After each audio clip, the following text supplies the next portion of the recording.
Yes. Oh, for real? I'll work at 2 more. Okay. Oh, yeah, we beat them a couple times, you know. We got 2 out 2. I know. You were gone. Congratulations. Thank You were fun to watch. Let's not twist our words today. Okay, we are ready for the Texas players. Please raise your hand and we'll get a mic and we'll start to the left. Craig Way, Longhorn Radio Network. This is mainly for Shay and Taylor. I wanted to get your thoughts. Do you get to this point where you know you have a finite number of practices and games and stuff like that? Does it roll through your mind like when you go out on the practice, hey, we only got this many more practices, this many more games as Longhorns? Yeah, it definitely does. I'll go into a practice not necessarily thinking about it, but at some point it'll just be like, whoa, this is probably maybe one of my last times doing this or that. And me and Taylor were talking about it last night at dinner, and she counted it, and I think we're at 9 or 10 days of that's our max, if we go all the way, which is just crazy to think about. You spend so much time doing one thing and you love it. And so you definitely think about it. And I've said this before, maybe it makes a drill you don't like that much not so bad anymore. You just want to soak it all in and enjoy every moment, really. I didn't really think about it much until our last game in Moody, and then we had our potentially last practice in Moody.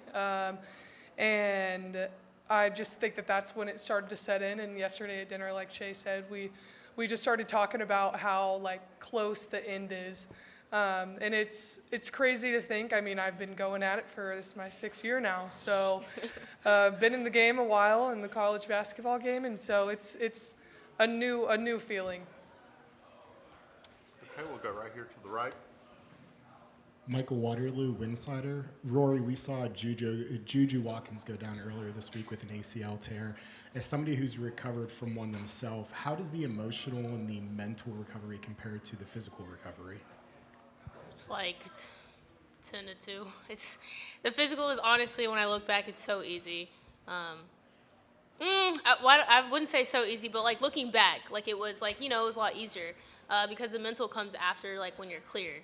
You're cleared and you're okay, I'm physically good. They wouldn't release me if I wasn't physically good, but it's not they help you with your mental as much as your physical. And so when you get to playing and it's the mental, now looking back, I'm still going through it. It's not something that kind of just goes away. Just because you start playing again, it's definitely a lot harder. And obviously I hate that for her. Absolutely don't like that. I'm very, we're not even that close, but I've said before, this is a basketball player, a women's basketball player, and we all stick together. And I just wish she has the best recovery, and just so she knows that she's going to come back better, faster, stronger. Obviously it's going to take a lot longer than any, regular ankle injury, but she's going to be a better player than she was before, so. Out to the left. Cedric Golden, Austin American Statesman. For Shay, what are the advantages of, you guys are young in life, but you're old college basketball players. What advantages does that give you in a pressure situation like this? And for Rory, Coach Schaefer's been saying all year, I want it so bad for them, y'all. How bad do y'all want it for him? Because he's been at the doorstep twice in the championship. I'll answer your first question. I think being older, Taylor said this is her 6th year, this is my 5th year, I think it just gives you a certain level of confidence. My dad always told me growing up, you get confidence from your preparation. When you don't do the preparation, and that's when you get nervous and a little stressed out. So when you do the prep, you feel good in those moments, and I think we've had a lot of prep, obviously being older. And I think it's just being in those moments before and knowing how you handle it and how you can learn from maybe moments you didn't handle it the way you wanted to, and just learning from that. And yeah, it just gives you a certain level of comfort, I think, in pressure moments. To answer your question, you said how bad we want it for him. Of course, we all want to win a national championship and get to that last game. But I think us showing how much we care about not just ourselves and our teammates and stuff, but the coaches are the ones that are staying up late nights, staying at the gym, trying to prepare us for these games, and to show respect to that, we're going to play our hearts out. Like, there's not going to be a doubt in our mind and their mind that we're not going to show respect just by playing our hearts out and trying our best to just play as good as we can and follow that scout and follow the plan. And so, yeah, that's how bad we want it for him, because he worked so hard for us. Abby Halpin, USA Today. Rory, I got another question for you. During your rehab from your injury, did your view or perspective on the game of basketball change at all? Like, did your love and admiration and appreciation grow for it? Like, how did your view on the game change as you were viewing it from the sidelines? If I'm being honest, I absolutely hated it right after I got injured. Like, I didn't want to see anything. I didn't want to go to practice. Mind you, that was just like a day after I, tore my ACL. But eventually you get out of your own funk and you stop being so selfish and into yourself and think about, it was 12 games in. Like, I'm still on the team. I'm still a player on the team. I may not just be playing.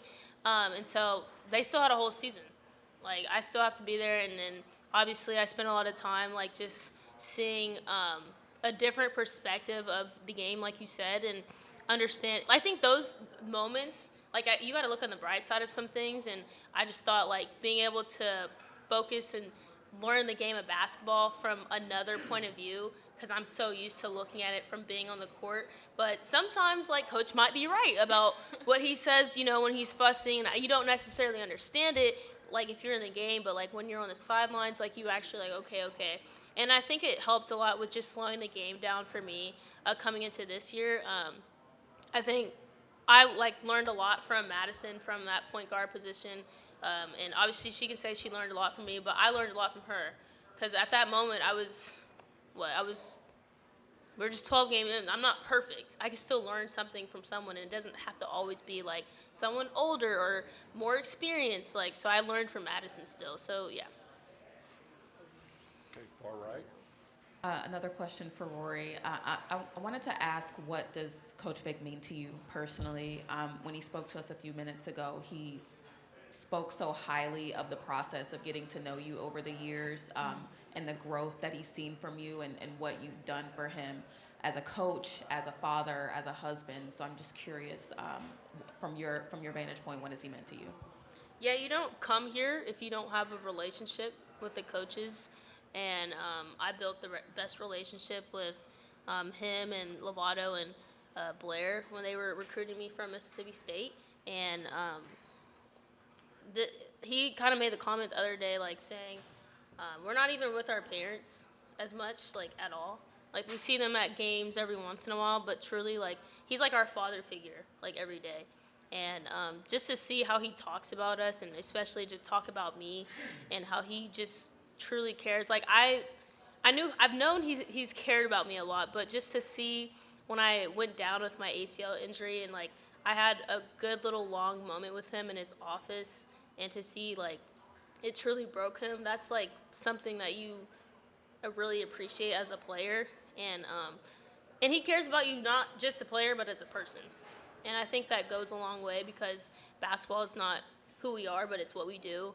And I think he truly does understand that. So as someone who's, going through practice every day, like, spending, like, 11 months out of 12 months in a year to, perform well, I think he does a really good job of just showing how much he cares.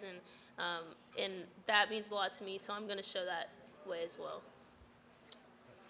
Kirk Bowles from the Houston Chronicle. Madison, Roy talked about learning from you. What have you learned from Rory the last 2 years? And is there anybody that hates losing more than Rory? I would say I learned how to be a leader for this team. Just watching her the first 12 games of my freshman year before she went down. Watching how she led this team, watching how, she was I can't even explain it, but, like, she was like the head of this team. And, like, whatever she did, like, we were right behind her, and, like, just, like, the energy she, like, put on defense, like, just, like, the little things, like, details. She's always first in line in practice, everything. She's, like, the first one up. Just, like, that kind of leadership. And I think that this year I've kind of taken more of that role, too, just, being, like, going to, I guess, experience. Just starting point guard, being like an Elite Eight. And I kind of just took that with me this year and kind of be more of a leader. Still kind of not the leader I guess they want me to be, but but I'm still learning here and there. I'm still learning here and there, but I think just that one piece that people don't see a lot is really what I learned, and it's what I'm happy to learn from her. Here on the aisle to the left. Yeah, Michael Vopel from ESPN.com. Madison, you were player of the year in the Big 12 as a freshman. Go to a completely new conference, you're player of the year. How do you feel like your game has grown? And then specifically, the player you are now, going against a heavy pressing team like Tennessee, how have you grown to adapt better in those situations? I think last year we played West Virginia. I think last year we played West Virginia, and I remember we didn't have Rori. We didn't have Rori there to break the press. She's probably like the one-man press break, whatever you want to call her. But we didn't have her. I was the point guard. And I remember I had 9 turnovers that game in the press. Yeah, that was a great stat line. 9 turnovers, 9 assists, I think some more points. Almost had a triple-double. But just learning from that moment, just looking at my turnovers, I think I've kind of learned patience, don't go their speed, go my speed. And for, tomorrow, Tennessee, I think it's going to be the same thing, patience. Like, they're going to try to, speed you up, but I'm going to just go at my own pace. And, just coming to the, like a new conference, winning player of the year is a blessing, for real. But I just think this year is more of a target on my back, more of a mental thing. I think also, I lean on my teammates a lot for that. I thank them for that a lot. Because when my shooting, when I shot bad, they picked me up. You got Holle down there, Taylor, Shay, hitting clutch threes, Rori, leading our team, the freshmen. They're doing their thing. I had to find other ways to kind of provide to this team, but I really thank them for everything, all my awards and stuff like that. It's really just come from them. Thank y'all. I'm Jack Church with the Daily Beacon in Knoxville. Taylor, what do you remember from that first game against Tennessee, and then what as a team do you need to do again from that first game to win again tomorrow? I remember it was a very fast-paced game. They subbed a lot, and I think we got a lot of O boards. That's what I remember. And I think just always mentally having to be engaged because how many subs that they have and just how fast the game is. You can't have any mental lapse or they'll take advantage of it. Sorry, what was the second part of the question? Just what do you need to do in that first game again? Oh, okay. I think crashing the boards.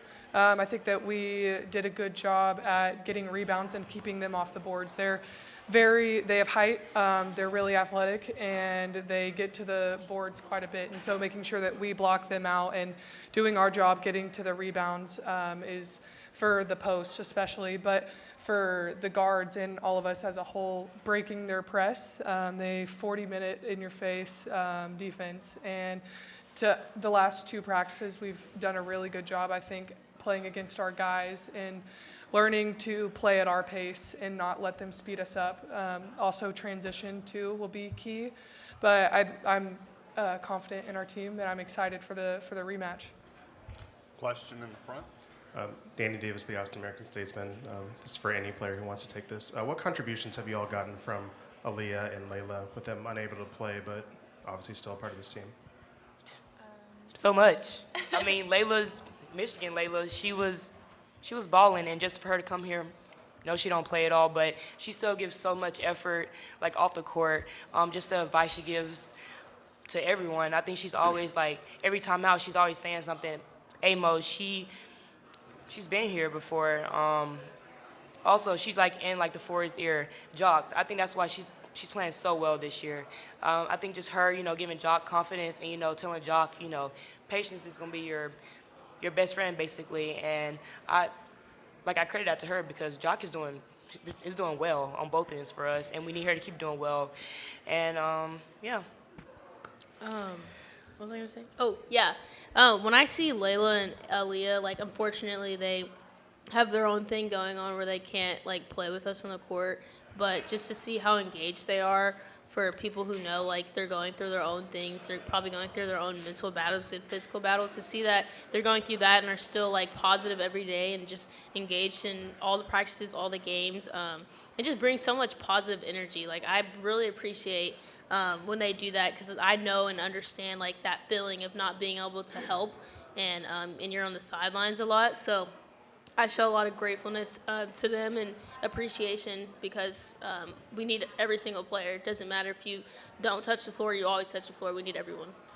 Yeah, I think what Rori mentioned when she was out last year, how maybe you see some things that you're like, oh, Coach is right about that, and things that are harder to see when you're on the court. And I think them being able to see those things and voice that to us really helps everyone that is on the floor, because it's just like nice to like you can like take things from Coach Schaefer, but sometimes it's just nice to have it from a teammate as well who has a different relationship with you and can maybe word things differently and like help different people understand that. And so I think that brings that's like really beneficial for us as well.